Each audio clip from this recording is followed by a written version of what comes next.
আজকে আলোচনা করব উচ্চ মাধ্যমিকের ইতিহাস সাবজেক্টের ফাইনাল লাস্ট মিনিট সাজেশন নিয়ে। তো বন্ধুরা, এই সাজেশনের মধ্যে যে প্রশ্নগুলি রয়েছে এই প্রশ্নগুলি অতি গুরুত্ব সহকারে প্র্যাকটিস করবে। আর যদি তোমাদের কাছে অ্যান্সার না থাকে অবশ্যই আমাকে কমেন্ট বক্সে কমেন্ট করে জানাবে, আমি অবশ্যই অ্যান্সার নিয়ে হাজির হব। ওকে, তো এই প্রশ্নগুলি দেখে নাও। এই প্রশ্নগুলির ব্যতিক্রম প্রশ্ন আসবে না। এখানে মোট 14টি প্রশ্ন রয়েছে। এই 14টি প্রশ্ন তোমরা যদি পড়ে যাও এইখান থেকে অবশ্য 6 থেকে 7টি প্রশ্ন কমন পেয়ে যাবে তোমরা, আর লিখতে লাগে 5টি প্রশ্ন। ওকে, তো দেখে নাও কী কী প্রশ্ন রয়েছে। প্রথম অধ্যায়, বন্ধুরা প্রথম অধ্যায় থেকে আমি একটি প্রশ্ন রেখেছি, এই একটি প্রশ্ন পড়লেই তোমাদের কাজ হয়ে যাবে।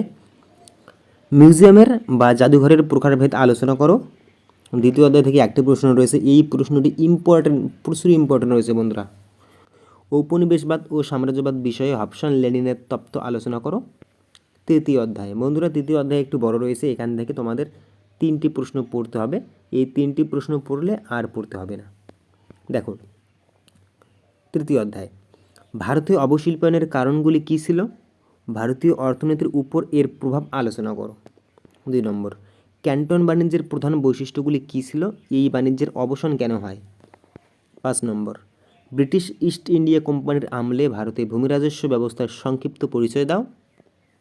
বন্ধুরা এই 3টি প্রশ্ন এই অধ্যায় থেকে পড়ে রাখবে। দেখো, চতুর্থ অধ্যায় থেকে 3টি প্রশ্ন দেওয়া আছে, এই 3টি প্রশ্ন পড়লে আর লাগবে না। দেখো, ব্রিটিশ শাসনকালে ভারতে আদিবাসী ও দলিত সম্প্রদায়ের বিবরণ দাও। 4 নম্বর। 7 নম্বর, আলিগড় আন্দোলনের একটি সংক্ষিপ্ত বিবরণ দাও। 8 নম্বর, চীনের চৌঠা মে বা মে 4th আন্দোলনের কারণগুলি কী ছিল? বন্ধুরা এই চতুর্থ অধ্যায় থেকে এই 3টি প্রশ্ন পড়লেই তোমাদের কাভার হয়ে যাবে। এবারে দেখো পঞ্চম অধ্যায়। তো বন্ধুরা পঞ্চম অধ্যায় থেকে গত বছরে মোস্ট ইম্পর্টেন্ট প্রশ্নটি এসে গেছে, মন্টেগু চেমস্ফোর্ড শাসন সংস্কার আইন, তো ওই প্রশ্নটি তো এসে গেছে। তো দেখো পঞ্চম অধ্যায় থেকে এই বছরের জন্য বিশেষ কোনো তেমন প্রশ্ন নেই, তো তবুও তোমরা এই প্রশ্নটিকে পড়ে রাখবে। রাওলাট আইনের উদ্দেশ্য কী ছিল? গান্ধীজি কেন এই আইনের বিরোধিতা করেছিলেন? তো বন্ধুরা জাস্ট এই প্রশ্নটি তোমরা দেখে রাখবে। তবে এইখান থেকে কিন্তু প্রশ্ন এ বছরে আসার চান্স খুবই কম আছে পঞ্চম অধ্যায় থেকে। আর ষষ্ঠ অধ্যায় থেকে দেখে নাও, এই প্রশ্নটি এবার আসবে কমন একদম। ভারত ছাড়ো আন্দোলনের ঐতিহাসিক তাৎপর্য ব্যাখ্যা করো এবং এই আন্দোলনে মহিলাদের অংশগ্রহণ সম্পর্কে সংক্ষেপে আলোচনা করো। বন্ধুরা প্রশ্নটি ঘুরিয়েও আসতে পারে। 1942 খ্রিস্টাব্দের ভারত ছাড়ো আন্দোলনের সম্পর্কে একটি নিবন্ধ লেখো। তো বন্ধুরা একই অ্যান্সার, কিন্তু তোমাদের প্রশ্নটা বুঝতে হবে, সবার প্রথমে বুঝে তোমরা অ্যান্সার লিখবে। ওকে, দেখো সপ্তম অধ্যায়। তো এই অধ্যায় থেকে 3টি প্রশ্ন রয়েছে সপ্তম অধ্যায় থেকে এই 3টি প্রশ্ন পড়লে তোমাদের কাজ হয়ে যাবে। দেখো, ট্রুম্যান নীতি কী? মার্শাল পরিকল্পনার উদ্দেশ্যগুলি কী ছিল?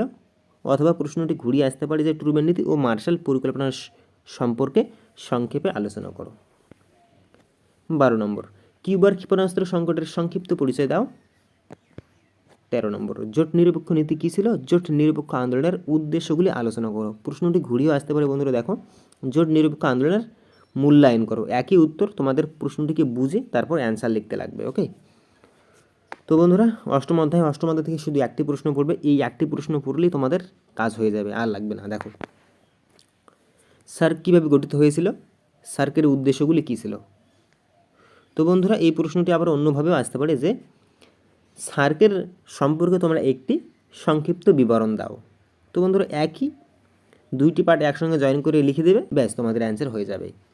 তো বন্ধুরা যাদের কাছে এই মুহূর্তে এই প্রশ্নগুলির অ্যান্সার নেই আমাকে অবশ্যই কমেন্ট বক্সে কমেন্ট করে জানাবে, আর চ্যানেলটিকে সাবস্ক্রাইব করে রাখবে, কারণ এখন থেকে উচ্চ মাধ্যমিকের পরীক্ষার আগের দিন পর্যন্ত এই চ্যানেলের মধ্যে প্রতিনিয়ত তোমাদের হেল্পিং ভিডিও নিয়ে আসা হবে, যাতে তোমরা ভালো রেজাল্ট করতে পারো।